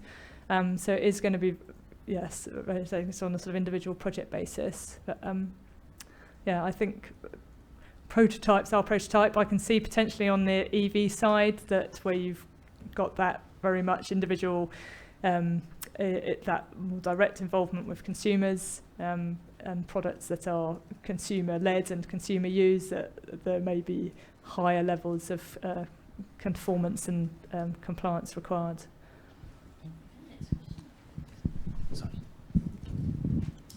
Just the weighting per section is different in the actual application form that's online. Oh no! Oh dear, that's probably me typing too quickly. Right, I'll double check that, but go by what it is in the document. Okay. Yeah, sorry. Does it add up to 100? I didn't even double check that actually. Okay, that's good. Hi, I'm Bill Wright from the Association for Decentralised Energy. I've got a question about the evaluation of the project. It's supposed to take place during the whole project. Is that actually carried out by the project team itself or by BEIS? Sorry, I should have made that clear. So the evaluation is very much BEIS-led and something that we fund. There is inevitably, we kind of draw on your goodwill and expect your participation in that. So there are questions around, I don't know, perhaps think of a more straightforward one. There are some that are more straightforward about in terms of sort of what level of sort of knowledge dissemination activity have you been doing? Are there any patents that have been generated? Are there jobs that have been supported through it? So it's something that would require some of your time, but not something that you would be hopefully greatly inconvenienced by or something.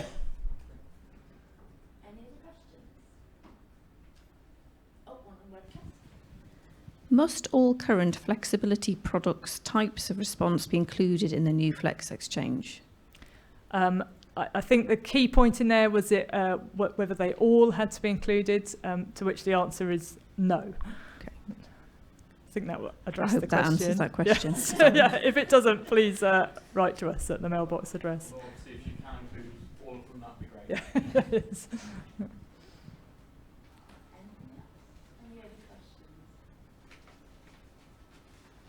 Okay, thank you very much, Sally. That's great. So we are now getting very close to lunch. You're all pleased to know. Over lunchtime, as I said earlier on, if you use what I did mention earlier on was if you signed up to the Meeting Mojo app, this was a link that was sent out to you a couple of weeks ago, I think. It allowed you to make bookings to meet with other delegates that are going to be here today. If you have got any bookings, they'll be taking place in the snug area, which was where you all congregated when you first arrived. So if you've forgotten if you've got bookings, you can check in with Jess on the reception desk and she'll be able to let you know.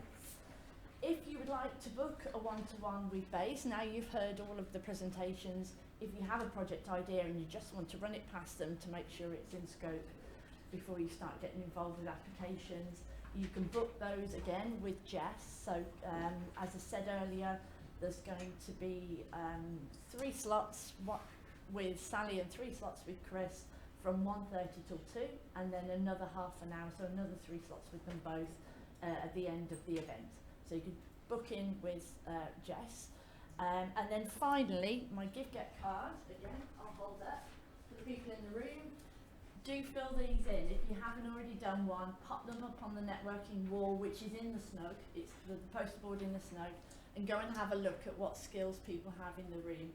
If you find somebody on there that you want to talk to, then come and ask myself or Jess and we'll try and find that person and match you up while you're here today. But they're also going to be a great way for everybody, including the webcast people, to network after the event as well. The last thing to say, in terms of getting in touch with people after the event, when you registered, you opted in or you opted out of sharing your contact details. So the list of everybody that opted in will carry on these conversations then.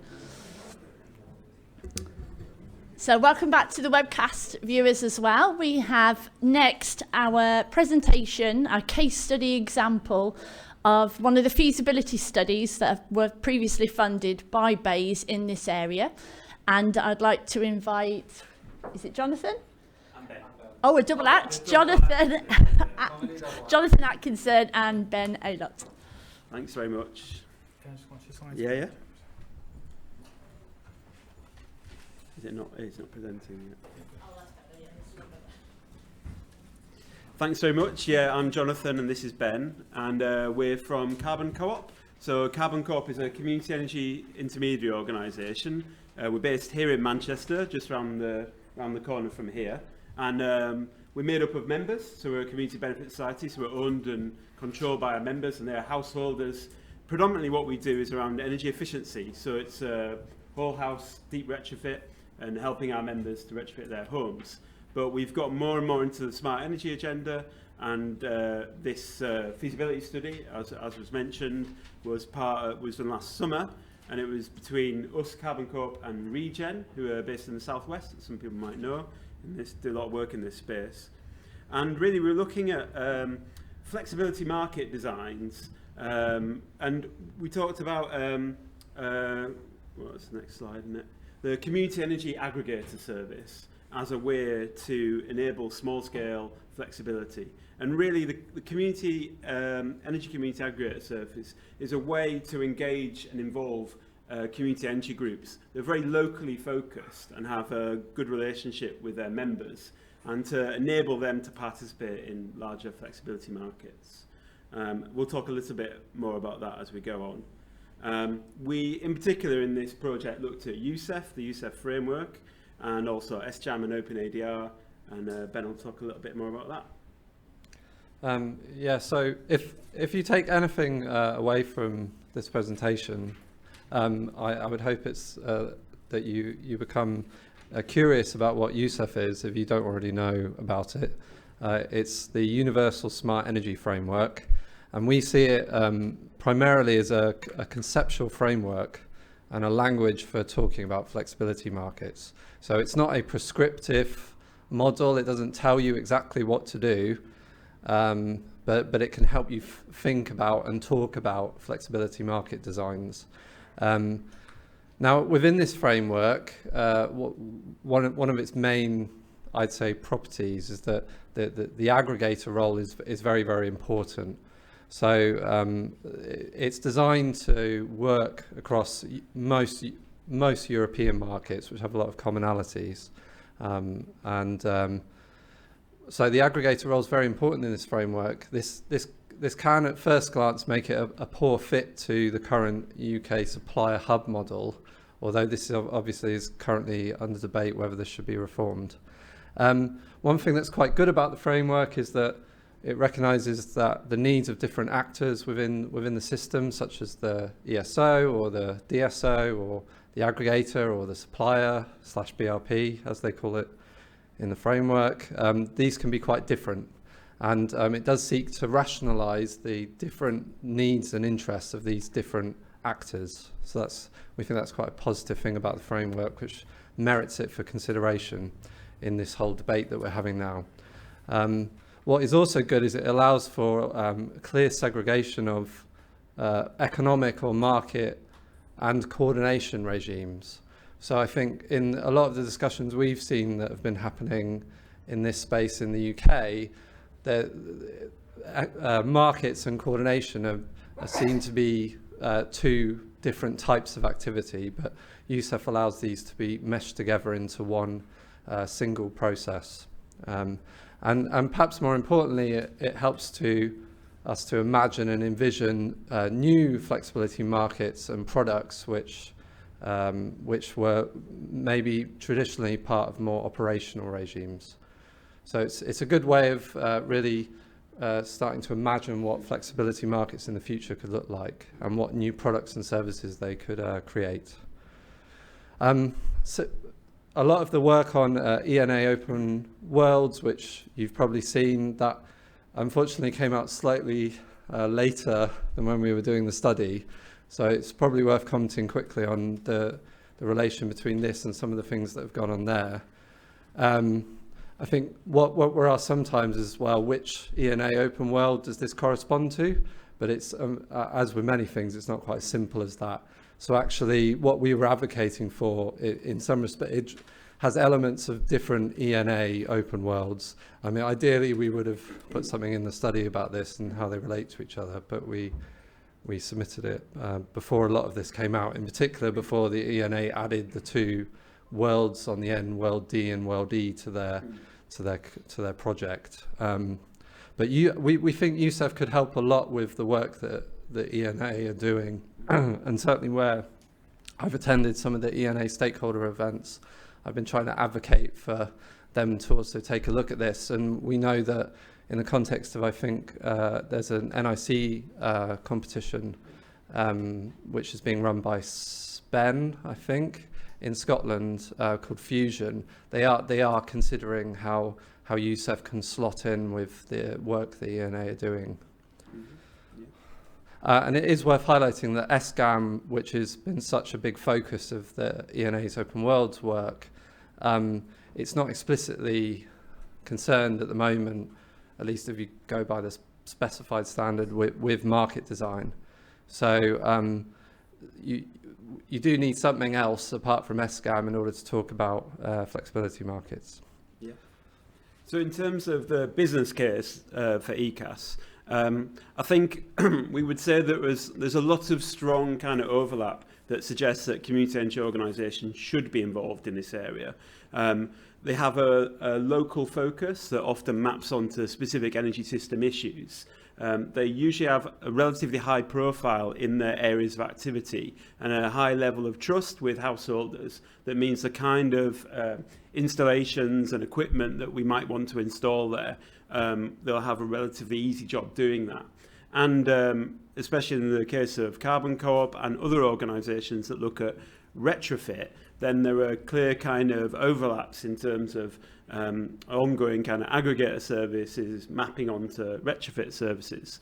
But I think in terms of the findings of our report, I think although the idea of community energy groups getting involved is a plausible one, there are some real kind of challenges to that actually happening at this stage anyway. Issues around integration costs and ICT systems, barriers to market access, and also the value of flexibility not being really fully reflected in current models. And I think there are as well issues around the capacity of people involved in these kind of often voluntary groups to involve in, a highly technical area. And that led to one of our recommendations was for an intermediate group, an aggregator such as, similar to Carbon Co-op, playing an intermediate role to enable those smaller groups to get involved.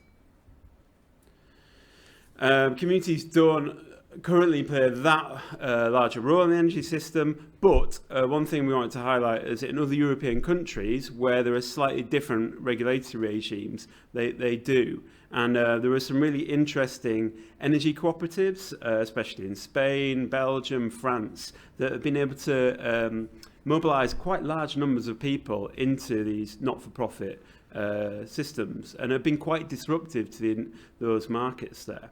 I think also we want to highlight new developments in local supply and in the introduction of local flexibility markets that could certainly improve the business case for these groups.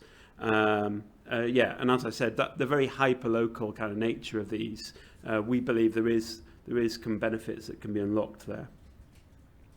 In terms of looking at policy and regulation, as has been discussed, aggregators really require the kind of appropriate and proportional regulatory framework that kind of enables them to grow but also protects consumers. So there's a bit of a balance to be struck there. And aggregators should really be involved in the imbalance costs that are incurred as a result of their activities, and the costs should be reflective of those.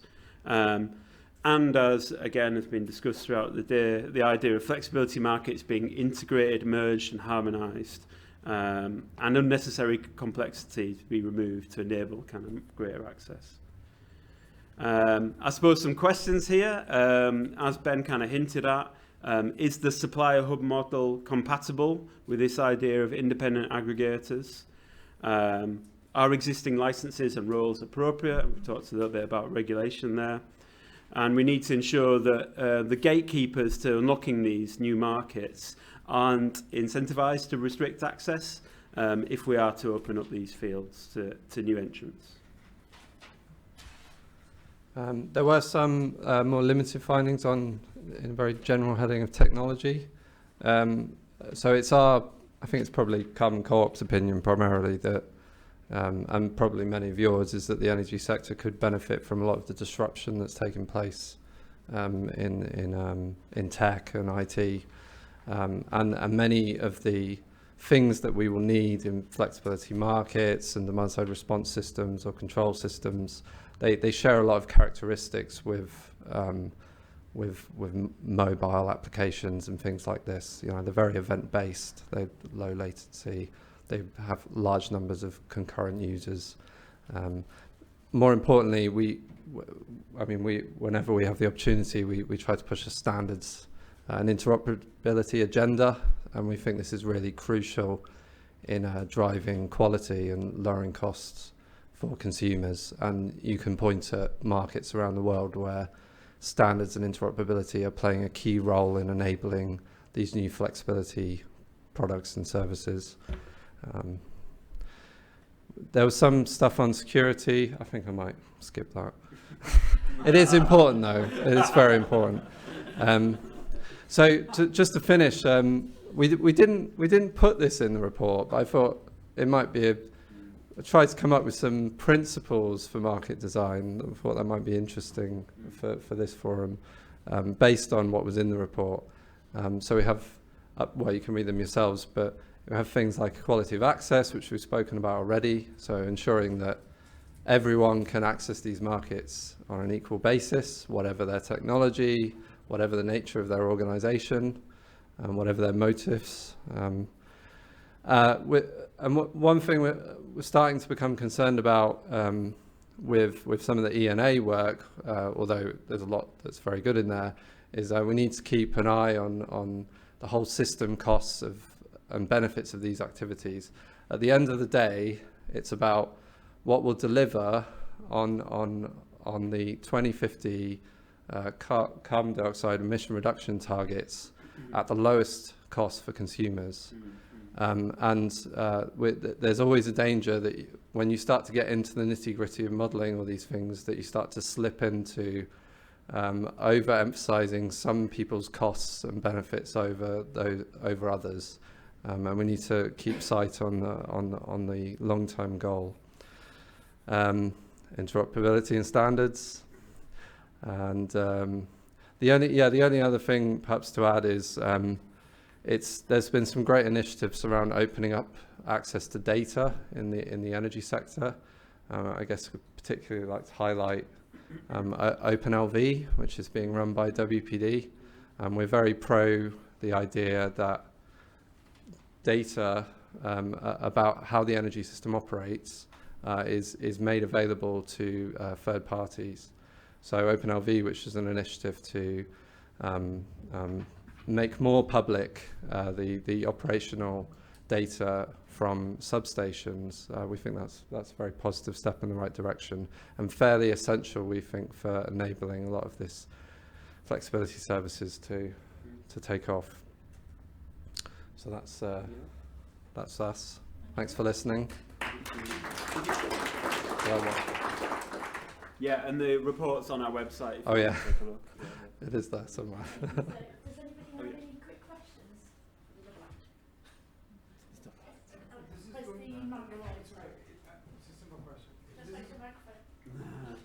The people at work. There we go, sorry. Oh, thank you. One question is, this presentation is going to be shared. It is, okay. That's it actually. Thank you. There was another one hopefully somewhere. It's a bit cheeky of me because I've had plenty of chances to ask you questions, and I still have more. I mean, I was wondering if you might be willing to elaborate, because from my kind of look at the Universal Smart Energy Framework, they're kind of aggregator with a big A. Is not necessarily, I guess, what people might think of as the kind of little a aggregator, I guess, that we're used to. I was wondering if you'd be willing to kind of delve into that a bit more and you know, whether maybe even give a thought on whether you see the aggregators we have currently developing into the big A aggregator, or whether you think it's actually the same word but for something slightly different. Well, yeah, so I guess there's two questions there. I don't think they're the same thing. So clearly within the context of the USEF description of everything, they have additional roles, and they're implementing additional use cases and things like this. Now, could existing aggregators take these roles? Sure. Why not? Yeah. I don't think the barrier is the ability of the aggregators to do things. I think it's the environment in which they're operating and the restrictions imposed by that. Yeah. Okay. Any other questions? Oh.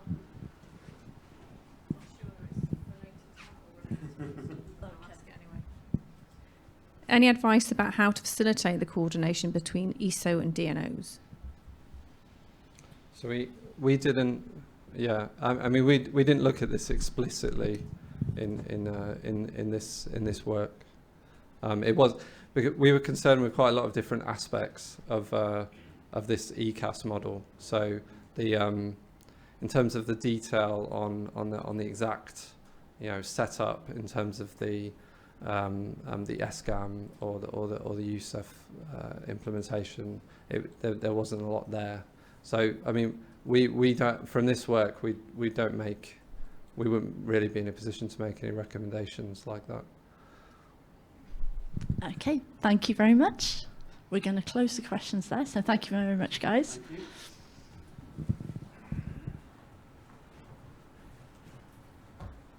Okay, so that is the end of today for the people online. I hope you've enjoyed all of the presentations that you've heard today and they've been useful.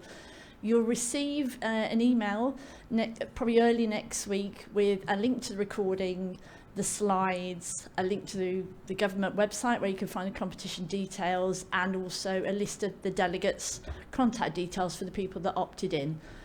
So thank you very much for joining us, and bye till the next one. And for the people in the room, we're now moving on.